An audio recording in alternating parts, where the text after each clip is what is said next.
the way, but we've got my CEO seated to my left, and then more on the sales at the end. So just for my CEOs, just to ground us on where you guys are coming from for your breweries, going at Chris G, and then to the left, how many employees, what's the brewery model, like brewery, tap room, etc., and what's your reason for being, your brewery mantra, so we have a bigger picture.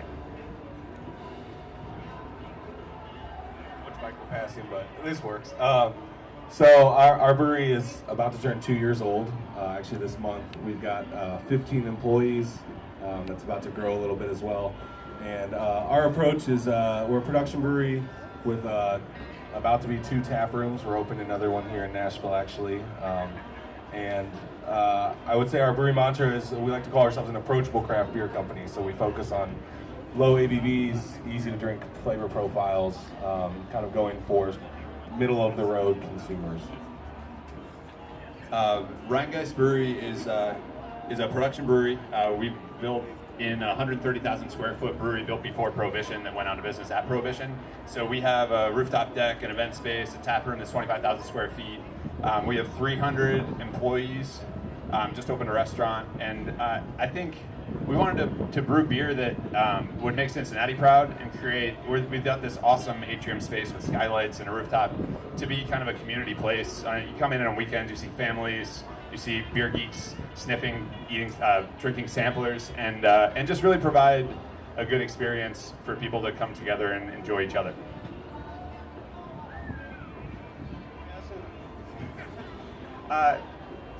Creature Conference, we have about 75 employees right now. We just turned 4 years old last weekend, and we built, our mission at Creature is to build an industry-respected craft brewery that inspires people to pursue their passions. So I'd say just foundationally for us, the question we try to answer every day is, if our favorite brewery in the world walks in the door and asks us, are you proud of the way you're doing things, that we can answer yes. That's our definition of success. And so that's kind of what we do, and why we do it is that we hope to inspire others to go on the same journey we have, which is the pursuit of great things. And our mantra is crave curiosity, because we think that's really the first step in that process. To crave curiosity, be curious about the world, helps you uncover things that you're passionate about, and then you follow those, you get happier, work them into your lives, and when you're happy, you can really enjoy the creature comforts of life, which is where, for us, the brewery's name came from. Is that this is just, this is our ultimate creature comfort. It's our happy place. It's the end of a really long journey for a lot of us. So that's our story.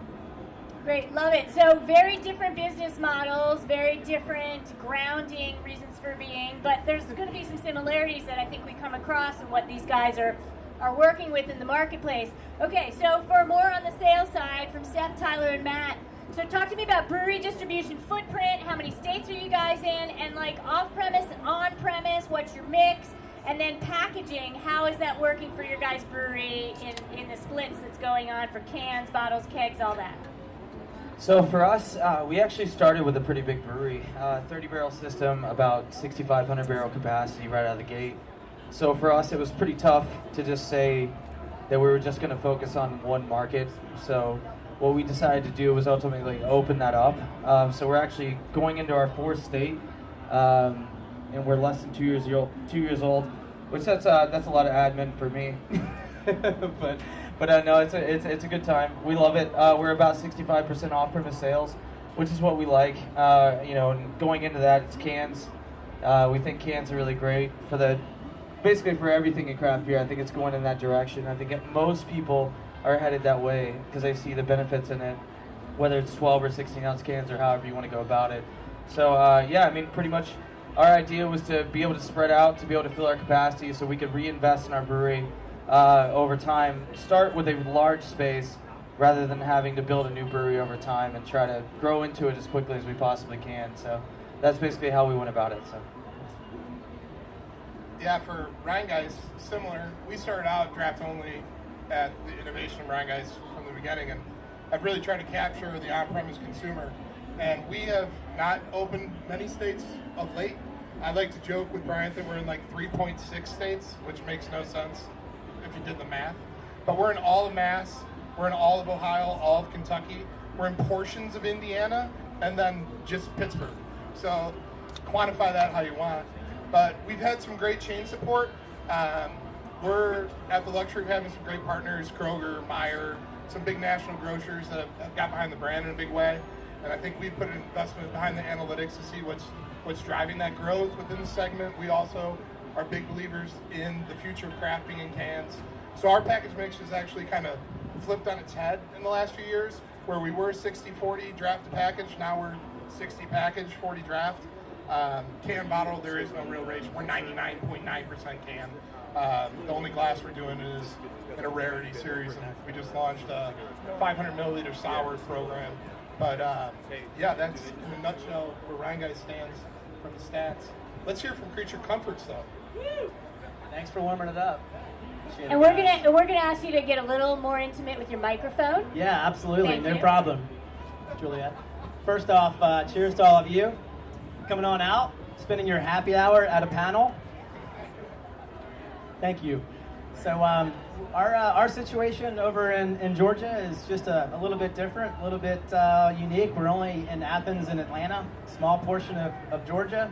We do about 65% of our overall volume in Atlanta. We launched Atlanta just about 6 to 12 months after we launched. Our business is split in the on and the off-premise by about 60-40, 60% in the off-premise, 40% in the on-premise. Our package to draft business is 65-35. We just opened up a new facility, so as a sales guy and as someone who has most of their 23 years experience in the sales side, as we had basically we were squeezing beer out of a rock for the last 12 months up until April 1st, as we reached our production constraints. So we opened up a new facility, 5 times the amount of space, production capabilities all the way up to 300,000 barrels. We've got a plan to reach 38,000 barrels, doing it through quality, focus, being a pull-through brewery. But for the last 12 months leading up to the end of April, basically looking at our business as being flat until the new facility opened. And we're totally okay with that. And people ask us all the time, and I see some Alabama distributors, and really appreciate you being here. Got no plans to launch beyond Athens and Atlanta. It's gonna be straight up. It's really good to reconnect. I love you guys. But we feel like we've got a long runway in Atlanta. So, cheers. Right on. And I love the talk about on-premise as much as off-premise. I mean, we know this whole movement of craft brewing. Off-premise is definitely the majority of sales for craft brewers, but being in establishments like this, even though this is a rooftop bar, we need the downstairs and the upstairs when they're serving beer to prioritize these guys' brands too. And the on-premise piece is a real hard nut to crack, although we at the Brewers Association, as the national association, have data to prove that pairing occasions are driving beer sales. And the majority of decisions at retail, often in on-premise, are from beer lovers saying, what's going to pair with my food? So we're working on that behind the scenes, and I think it's really cool. So let's get a little behind the scenes on what you guys are about. What is one funny thing that most of your coworkers know about you that others don't? So this is a pretty wide-known fact around the brewery. I have a deep love for pizza, almost more than I love beer. I get made fun of it a lot. It's more. Let's be honest. For sure. Yeah, I would say I know, like, basically within a block of anywhere I am where a pizza joint is at all times, and I love it that much. So for any of you in the room, if you ever want to have a meeting with me and get a good outcome out of that meeting, just let's do it over a slice. What an insider tip. Wow, who knew? Mine's a little different. My parents were in California when I was born, and they were in chiropractic school and eating all sorts of algae and healthy foods. And I was born on our kitchen table at home, which I can't imagine having such a risky situation happen in a home, not near a hospital, but my parents are royal badasses, and that's how I came out. That's crazy town right there. I gotta say, that's not surprising. I did fail at answering the first question too. We're a production brewery as well. Chris is still sneaking in the and we have an on-premise, which we just, as of September, are finally allowed to sell beer in the state of Georgia, which is pretty exciting. So that Cheers. was cool. As far as something they'll know, I was in a hip-hop group in college and I'm still known to bust out some freestyles on occasion at the brewery, but that's all. What about right now, Chris? You gonna bust out the beat for me? Little bit. I'll do it. Yeah, bring it. Let's do it at the end. Do it at the end. For me, so most of the people in the brewery know this, but I actually was in a touring metal band for 10 years as a vocalist. I think there's only one of our wholesalers that would actually have listened to our music. Calvin! None of my stuff is cool compared to You weren't born on the kitchen table, dude? I was. I've heard that story, but I lived through that story like 3 times. No, for me, I think it's just like an embarrassment of the jobs between like 17 and 20. That included, in no particular order, loss prevention at Target, i.e. secret shopper, which turned into loss prevention manager at Shoe Carnival. You'd be surprised. Which turned into an marketing internship at a minor league baseball team. And I was the mascot for like a whole summer. Jammer from the Joliet Jackhammers. Go team. The question was what your coworkers know about you. Do you share this publicly besides this question to this group? Yeah, no. Okay, see? He did. My brother at my wedding was the best man. He's like, so many people know Matt was a marketing intern for a minor league baseball team, but he was just a fucking mascot. Like, oh, thanks, dude. Appreciate it. So that's why I don't tell a lot of people about that. Sorry for the profanity. All the kids that are up here.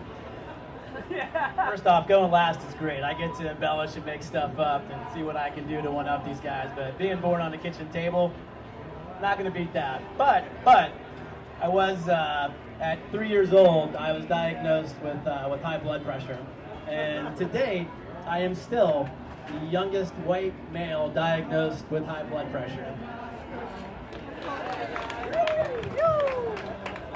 Improving every day. And I went for my physical for the first time in about a year and a half. My blood pressure is 126 over 86, which is bullseye. You're fine. You're good. You're good. All right, back to serious stuff. Thank you for being so sharing. For my CEO, let's switch the order. So for Chris H. from Creature Comforts, how is the market different now than it was 5 years ago? Well, it's intensely more competitive amongst ourselves. I think, we had a fantastic opportunity 4 years ago to come in, particularly to Georgia, where the laws kept it. We were extremely under-indexed when you think about it from terms of breweries per capita. But just in general, I mean, the industry's grown so drastically, and I think what's different now is that it was easier to all be really great friends than it is now, because the marketplace is so much more competitive. And so I think what we're trying to figure out as craft brewers is how do we allow ourselves to be competitive with each other and do what's right for our employees who deserve us to make good decisions, while at the same time collaborate and do the things that have allowed our industry to have the kind of growth that it's had. So I think that's one of the biggest challenges kind of we're facing is how do we still be good friends and do collaborative things while also allowing ourselves to try to win in the market and do the things that are necessary to create a sustainable business for our employees. Same question. It's definitely more congested. We similarly opened up in Cincinnati at a point in time where there were 12 other breweries open, and there's now more than 40. And that's just a lot more beer for tap handles that aren't really growing at the same rate as brewery offerings. So I think the way that we process that is really take a look at what our growth goals are, and they're not necessarily based on volume, but they're more based on the quality of the beer that we're making, the quality of the innovation, and focusing internally on what definitions of leadership mean, so that we can be a better partner with our wholesalers, a better, more analytically driven, articulate chain partner, and really up our game so that we're competing with wisdom and knowledge and helping our partners sell more beer because we're doing the homework. And I think that's what partnership should mean, be it through the tiers. But there really aren't many answers to so many more breweries happening. And what hasn't changed is that we can have a beer together and talk about our great industry, and we're here in a very meritocratic way. And what's happening in big beer is very different. And I'll leave it at that because I know we're going to go. So we were in a brewery in the last 5 years, so that's one thing that's different. But even 5 years ago, I kind of was starting to plan what a brewery would look like, and there were less than 5 breweries here in Nashville, and now there's a little over 20. I've watched breweries grow up before my eyes and become things that I don't think any of us ever thought would happen. But also, like sitting right behind me, I mean, you guys can see the signs that are in these windows. Not a lot has changed in some ways. I think consumer awareness has changed a lot. I remember 5 years ago having conversations with my dad and him asking me, have you tried this thing called craft beer? Like it was this thing to him. Now people just say, have you tried this brewery's beer? So I think the more we can continue to push people to think of us not as a thing, but to think of us as, a great beer. The same way they think about any other kind of beer that's out there. I think the better track we'll all be on. Great answers, and I'm going to stay with you guys for a second and go back to Chris H. as the first on this one. So, how does your brewery, based on what you guys have shared, plan your future, especially with big beer in the mix, and admittedly so, what we refer to as some craft washing going on, illusion of choice, acquired brands that don't have parent company name on the label, and in the marketplace, that is what's getting more placements based on the data that we're seeing, and there's a lot of growth there, where there's a cooling of growth for my independent craft brewers who are sitting up on this stage. Yeah, I think the big thing is that we need to change our focus. For the last while, and even coming from the Brewers Association, there's been a focus on getting bigger. There's been a focus on getting the 20% growth share by 2020. And I think it's clearly time that everyone focuses on getting better instead of getting bigger. Right now, the only way to be able to fend off all of this is to build sustainable businesses. And sustainable businesses don't start at the top line. They're at the bottom line. They're in figuring out ways to be efficient with the resources that you use. They're in connecting with consumers in unique and engaging ways that the big guys can't compete with. They're in building brands that go to people's hearts and not just their throats. And so I think the more that we're able to do that kind of stuff and be better at what we do, continue to focus on, like Brian said, making more high quality beer, not just more beer, and making it better. That has been Craft's advantage over the big guys from the beginning. We make significantly better beer than they do. We are able to build brands significantly better than they are. And if we lose sight of that because we're concerned about how quickly we can grow, that's the number one answer. The number one question that comes to me is, hey, how many barrels did you guys sell last year? How many barrels are you going to sell this year? Who cares? How about my EBITDA margins? Anyone care about that? That's the stuff that's going to matter in our ability to actually continue to build sustainable businesses and that allow us to weather whatever the big guys do. I think if we can be the best businesses possible, we don't have to worry too much about what other folks are doing. That's a great answer. And we've actually, Chris, well said, and at the Brewers Association, we did have an aspirational goal of 20% by market volume share from small and independents by 2020, and we've had to step back from that. These guys are at 12.7% by volume, and you guys are 98% of the 6,300 breweries, and you're only less than 13% by volume. And it's really going to be interesting to see a day that would actually have 20% by volume, but it ain't happening by 2020. When it comes to future planning, I think I've been lucky enough to be a co-founder with a background in sales. Some of us sales guys are kind of a dime a dozen and easily replaceable. So being able to be in on production decisions has allowed us some pretty serious agility. I still, 15 years into selling beer, don't know how to sell 2,000 cases of a seasonal that didn't pull through on the shelves. So we're pretty agile when we make plans to have the restraint to grow brands, thinking that if we sell them out this year, then we've got a viable brand for next year. And if we can keep that running, that makes a whole lot of sense. And I think that restraint and focus on building a brand that you believe in versus taking innovation, slapping it everywhere nationally because you have the chain relationships to do so, and then knowing that you're going to either pick up another brewery or do it with some other hot trend the next year is a very macro way of thinking that I really appreciate. Our independence, and we're looking to eventually pass on our brewery to employees, and so we're making brand management decisions every day to affect the quality of the brand for the next 20, 30, 40 years. And we're only 5 years old. So I think it's restraint, and then a balance between it's not a top line goal. Well, we will hit this number. It's a matter of brand by brand, package by package, account by account. Where's velocity? And we baby little brands out. We brew more than 100 brands a year. Most of those are draft only in our backyard and sold in our tap room. And the ones that work really well, we scale up. But we try not to go too hard, too fast, and really learn from the market so that we can scale that out. And that provides wholesalers some growth next year as well when you have the restraint, because they'll order twice as much. But you can't send that to them, because if they don't sell it, it's both years' problem. Whereas if they sold out, fast forward on that problem until next year. There's plenty to deal with. Woo! So I think this is like the beauty of our industry is we all have very different ideas about kind of where the industry's headed. I think for Mill Creek, from our perspective, that's all I can speak from is, you know, we're looking at a industry overall that's slowing in growth, and I think from our perspective, the kind of beers we're trying to make, the kind of marketing we're trying to do, and who we're trying to get in is it's new consumers. We're trying to get the people who have maybe tried craft beer but didn't like it, or were turned off for some reason. And you know, maybe those people try our beer and get passed on to you guys who maybe made more adventurous beers than we do. Maybe they don't. I don't know. You know, a lot of people are talking about how brands are dead. I think brands are the future of our industry, honestly. I mean, you look at how many breweries there are in the country right now. There's a lot. There's over 5,000. But how many brands are there? And I think in terms of talking about the future and sustainable growth, it's our breweries may have different business models, but the one commonality behind them all is we're all strong brands. And I think that's something that we can all kind of hang our hat on. And I think a lot of people that you look at, yeah, a lot of people, you know, that you look at the industry right now and they say, well, you know, there's a ton of you guys, how do you keep up? Well, I mean, we're all trying to build something that's bigger than just beer. It's community, it's a lifestyle, it's culture, it's everything that embodies itself in a brand.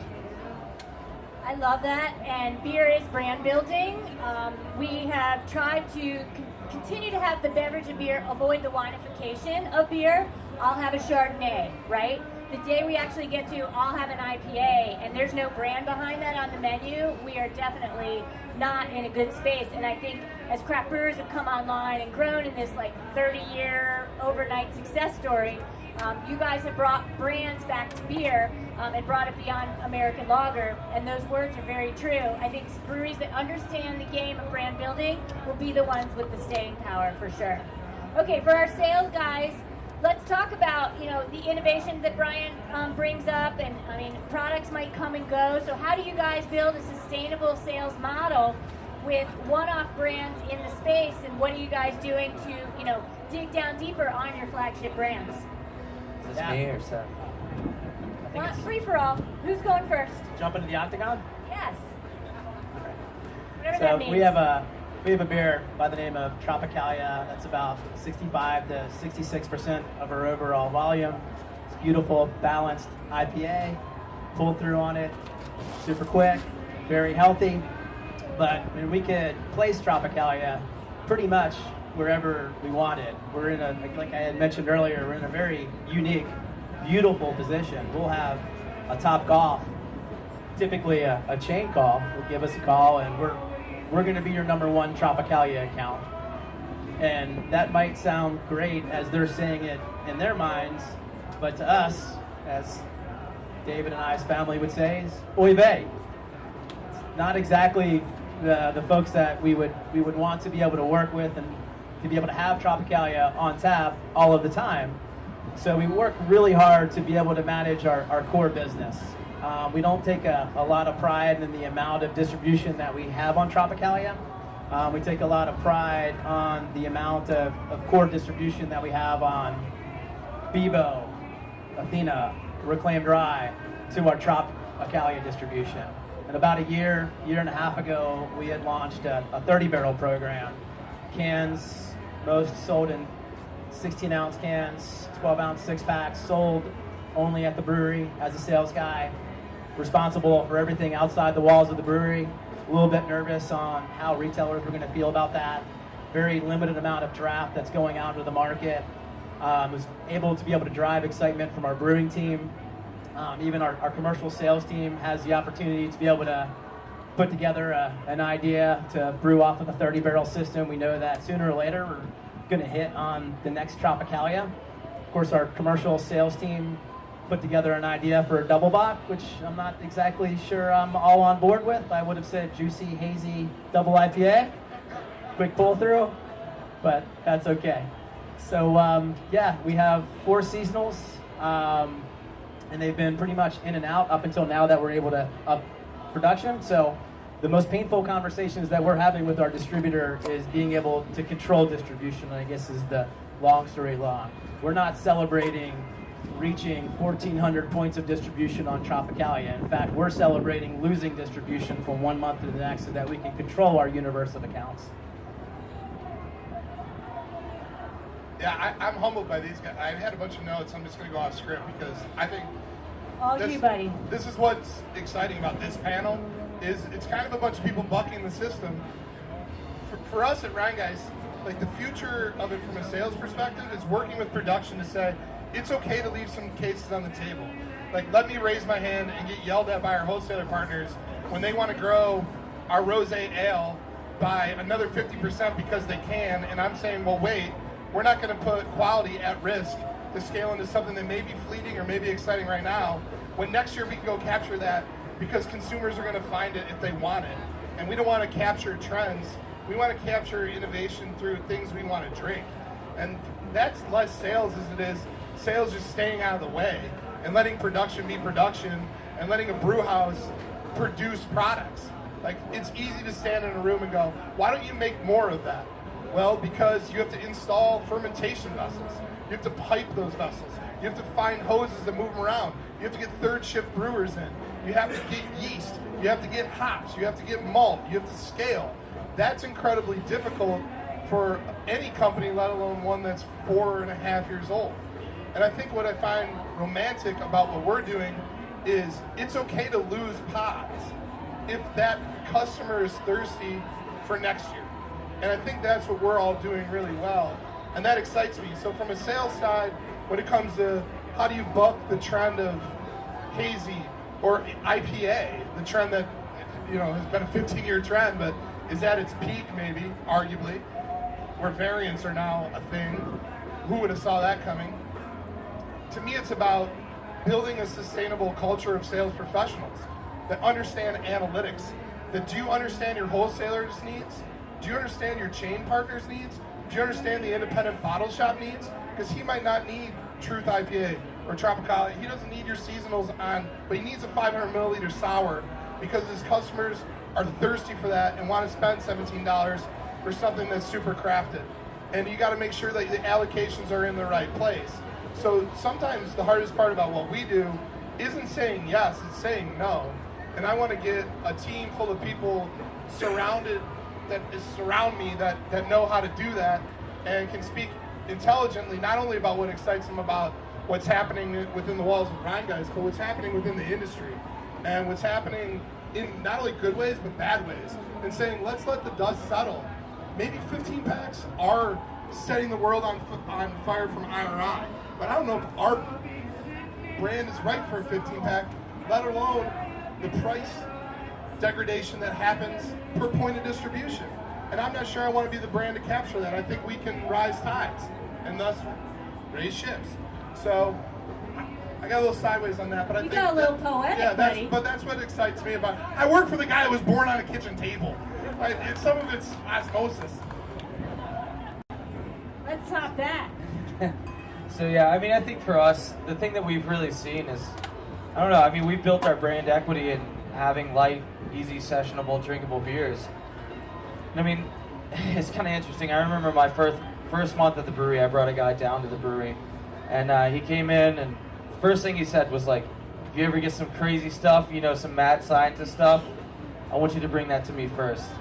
And I just told him, I was like, I'm sorry, that's just not our style. Our thing is, we're going to make a light lager, and we're going to make a citrus wheat, and we're going to make stuff that's going to go on your wall, and it's going to stay on your wall, because everybody can drink it, you can sell it to everybody, and you're going to turn over high volume on it.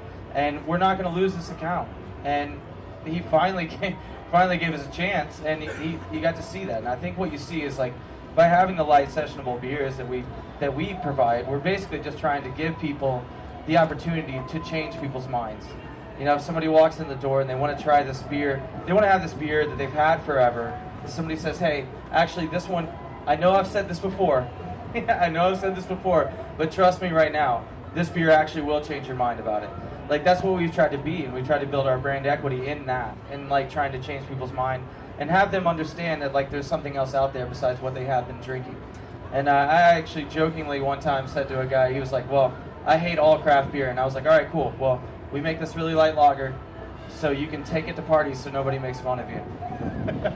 And he was like, fair enough, I'll do that. So, I mean, you know, hopefully one day we can really start to move in that direction of trying to get people to understand that there are other things out there, because at the end of the day, like, this is a Craft Brewers Conference, and all a bunch of people that love craft beer, you know, we get to live in Nashville every day and see that it's not the majority. And I know you guys see that, but we really see it here. I mean, we're sitting on top of a building that does $6 natty light pitchers and does really well with them. You know, it's just it's trying to compete in that market, and it's trying to compete in that market everywhere that we are. And that's why we spreaded our PODs, like as far as trying to get, you know, a lot of people interested in it, to just try to build a brand that's built on building light beers out and like getting people stoked about stuff that doesn't have to be crazy, it doesn't have to be exciting, it doesn't have to blow your doors off, you just have to like it. And that's what we've tried to do. God, you get those sales guys talking. I told you we talk a lot. Way to follow it up. All three of you, great stuff. And great stuff, right?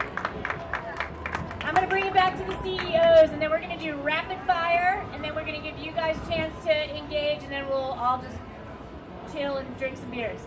So from the perspective of you guys in owning and running your companies, if the people right here could hear one main thing about your beer, business, where they could be successful in working specifically with your brewery, what do you want them to know?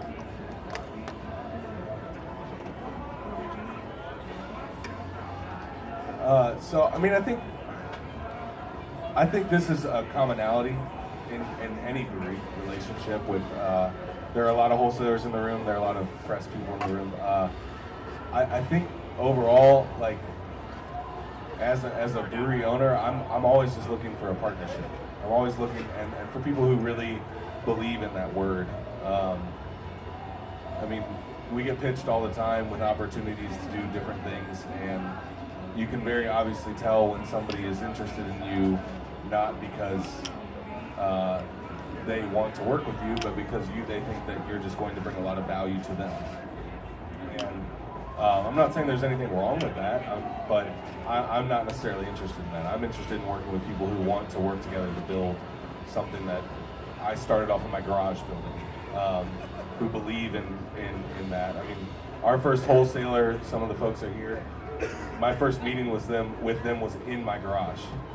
They came and drank beer that I brewed, you know, the week before, and we sat and drank it out of a kegerator that, you know, I drank beer out of for 2 years before that. So those are the kind of people I want to work with, who hear that story and want to join in it and be a character in it, not who just see a brand and think that they can, you know, maximize their bottom line by what we're doing. Obviously, there is a business side to it. I understand that, and you know, we obviously do provide value to people, and we see that side of things. But I want to have partners. I'm a firm believer in you don't know what you don't know. So in partnerships with our wholesalers, we really would like to know what we can do better, because you guys know your markets better than we do. We're coming in with our agenda, our intensity, all of our planning, hopefully our homework done, and yet sometimes that can crowd out really important things that you could tell us about delivering better service to you or your customers. We self-distribute, and that was the main reason why we thought that was a good plan, is we can fix our own mistakes. And if you get your teeth kicked in, you know how to replenish that relationship and come back around to it. And if you're running out of stock in 100 accounts, maybe you don't go open another 50 accounts. And to be able to make those decisions on the fly. But I think in a partnership, it really goes both ways. And I'm proud of what we've accomplished as a brand, but as we grow, the more feedback, the better, because that'll allow us to take it up to the next level. I think for us, we focus our business on three things: quality people, quality products, and quality promotions. So if you're a distributor, you can count us to be building brands that are going to be sustainable. You can count on us building a business that's going to be around for 5 years. It's not built on lightning in a bottle and the next best thing. So you can invest behind our brands, and we're going to ask you to do that. If you're a retailer, you can count on, again, us to put beers on the shelf that we're not asking you to test market for us, that we're going to have tested those out, we're going to have proven that they work, and we're going to build them up and continue to build those brands. If you're a consumer, you can count on us that if you went and worked somewhere, earning money that you worked hard for, and then you brought it home and you put it in your wallet and you showed up at our brewery or the store and you spent your hard-earned cash on our beer that is going to taste exactly how you expected it to taste when you got it, or that if it's a new beer, that it's going to come to the level of quality and expectations that you've expected from beer from Creature Comforts, so you can be confident in that purchasing decision. I mean, at the end of the day, we want confidence across the entire sector, whether it's from a consumer or a retailer or a distributor. And what I'd say is, if you're working with Creature, you can be confident that you're going to get what you ask for. That is at the core of what we're trying to accomplish.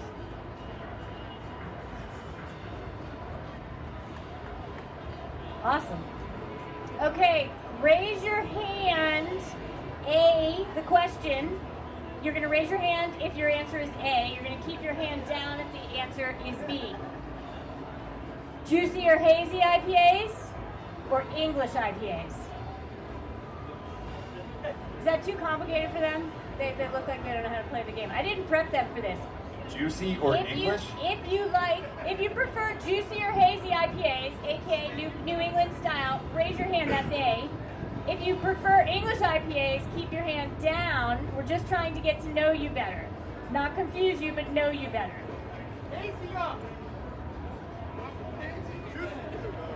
Alright, yeah, debatable on what both those descriptors are, but we do have 3 beer styles that are new during the World Beer Cup, which is 8,200 beers being judged this week. Amazing. From 300 judges. And 3 styles are in the mix. A pale, an IPA, and a double IPA, juicy or hazy, which is amazing. Irish Stout is A. American Porter B.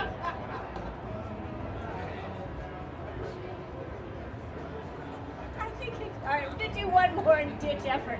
Abort mission. Okay, thank you for your participation. Put your hands down. Last question. Mountains is A, beach is B. What is your preference? A for mountains, beach B. Oh, Chris looks all dejected. Let's get high. Oh, yeah. Okay, now that we've lightened the mood a little bit, rapid fire. So we only have limited microphones, so you guys are going to have to pass them, and Chris, don't forget him right here, because I'm going to have to kind of keep this moving. What we want to know from you, jump in. If you're like, this is my question, 60 seconds or less, solve it for these guys.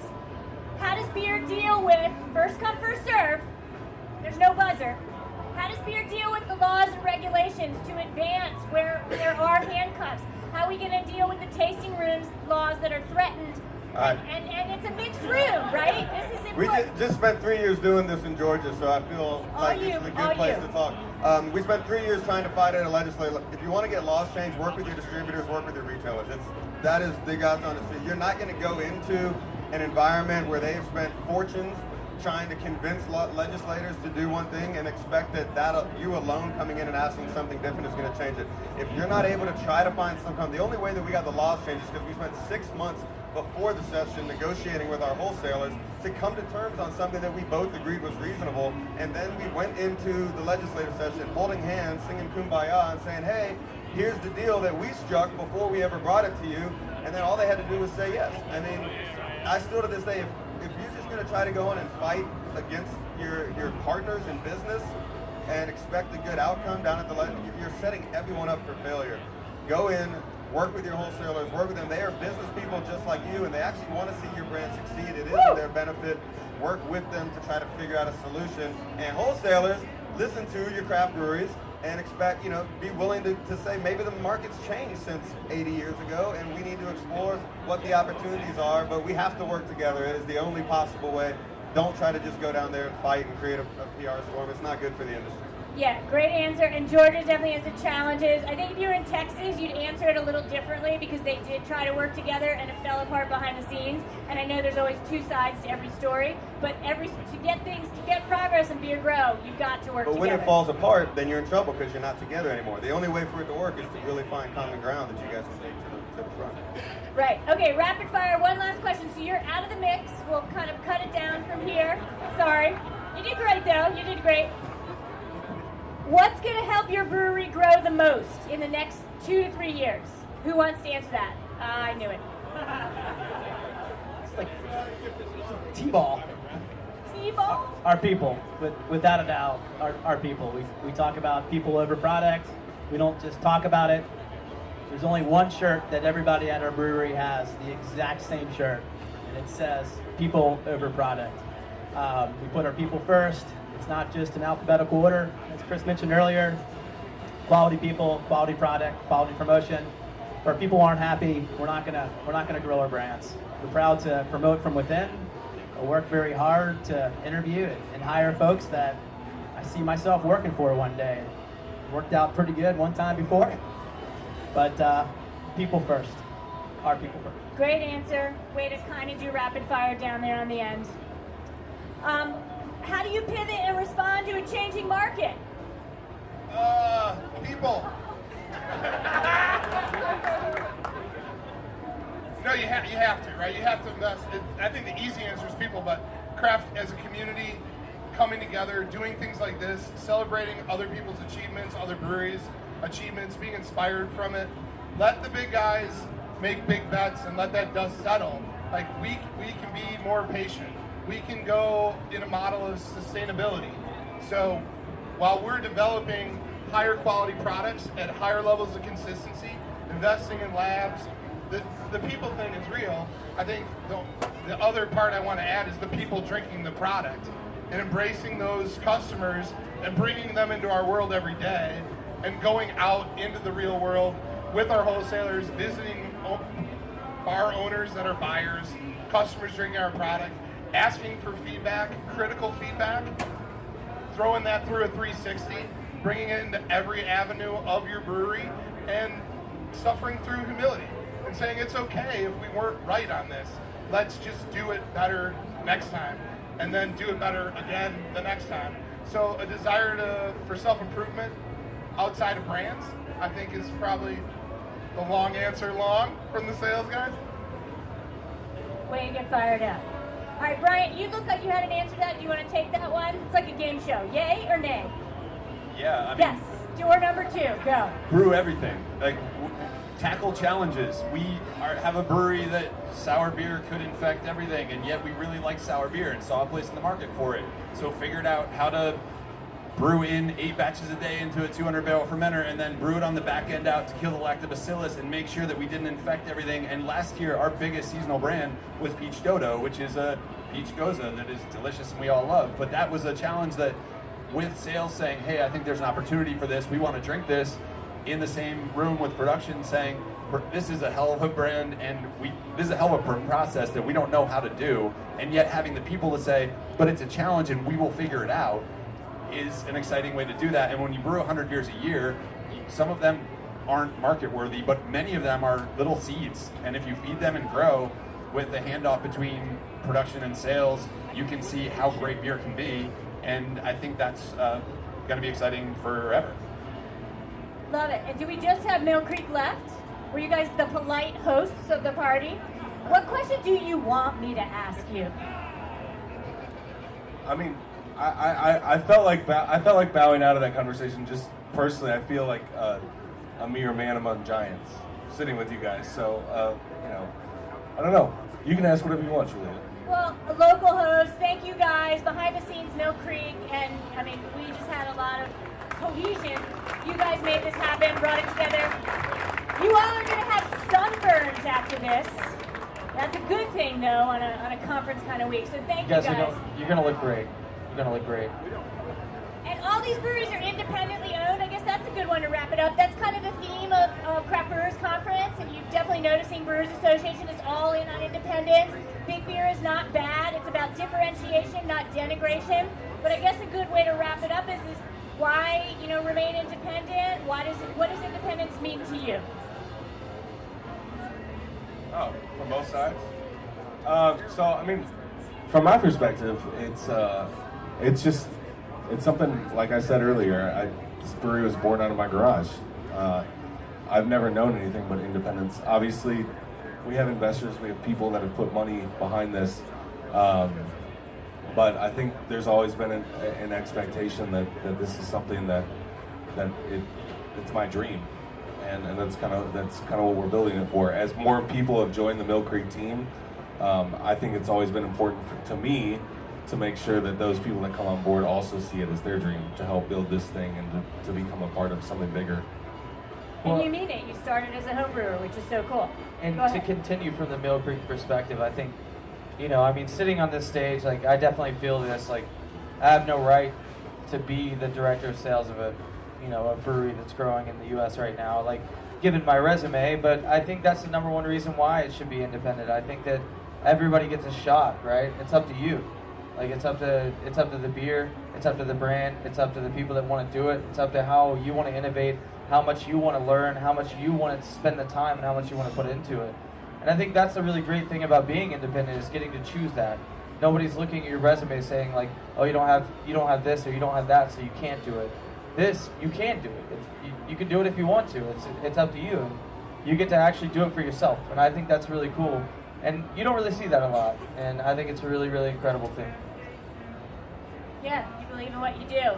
I commonly say that craft brewers use their craft beers as a cause for other causes.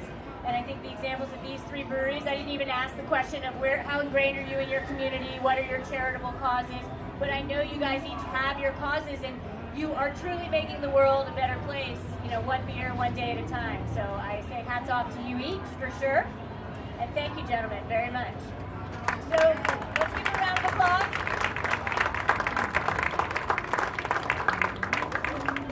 So how's the vibe here? You guys want to get up and walk around, or are there any burning questions? We can stay together as a group and still get one or two going. Everyone except for Chris Emmons can ask a question. Looks like Tristan has a question. Aside from kind of investing in equipment and whatnot, resources and personnel, how do you, I guess, what's the biggest tip that you would give to a brewery that's trying to make a jump from 5,000 barrels of beer a year to up to 15,000 barrels of beer a year? Because I feel like that's the biggest major leap there. Yeah, just as far as how to get the people on board, or how to find the people. Is that the first? Anytime you're in growth, so we kind of went through the same thing from about 5. We went from 1,800 to 10,000 to 20,000. It sounds so cliche when we keep saying people, but at the end of the day, like, it is, I think we would all agree, it is like the crux of where it goes. We always say, we hire people based on who they are, not what they do. We can teach people a lot of stuff. We can't teach them what their mom and dad were supposed to teach them, like how to be a good human being, how to be respectful of others. And so I encourage everyone, like, take hiring extremely seriously, because at the end of the day, when you're going from 5,000 to 50,000, you're going to start having to rely, especially if you're a business owner and a senior level, you're going to have to start delegating. You're going to have to start relying on people to do things that you used to be able to be totally hands-on and do, or else you're going to have no life otherwise. And so the better you have gotten the people trained up, being willing to give up some responsibility and provide people opportunities to shine. I mean, we're proud of the fact we just opened our new brewery that's massive compared to what we had, and everybody who's running that started at an entry-level position at our brewery. I mean, our head brewers, our head cellarmen, they're hanging out right there. And these are like guys who have just been with us for 4 years and didn't know what they were doing totally in the beginning, but they were great dudes, hard-working, and now they're, they know as much. We'd send them to sit on this panel just as quickly as we would. And so I really do think, like, you can't overvalue the quality of the people, because you're going to have, that's the biggest difference from 5 to 15. You're going to have to start relying on others to do things that you used to do. You'll notice a few talks at Craft Brewers Conference focused on the HR component, and an emerging group is the collective powwow of HR directors at Craft Brewers, and they're starting to have their own summits. And so that's a super cool thing, I think, for resources. You guys also might have caught wind that we're doubling down on diversity and trying to expand not only craft brewing communities, diverse, hopefully, stakeholders that work in the biz of 136,000 full and part-time jobs, but also diversity of the craft beer lover, and we're making steps to do that. Part of that is getting craft brewers to hire from the most diverse set of applicants as possible, and those resources are forthcoming, but they will soon be here. Anybody else?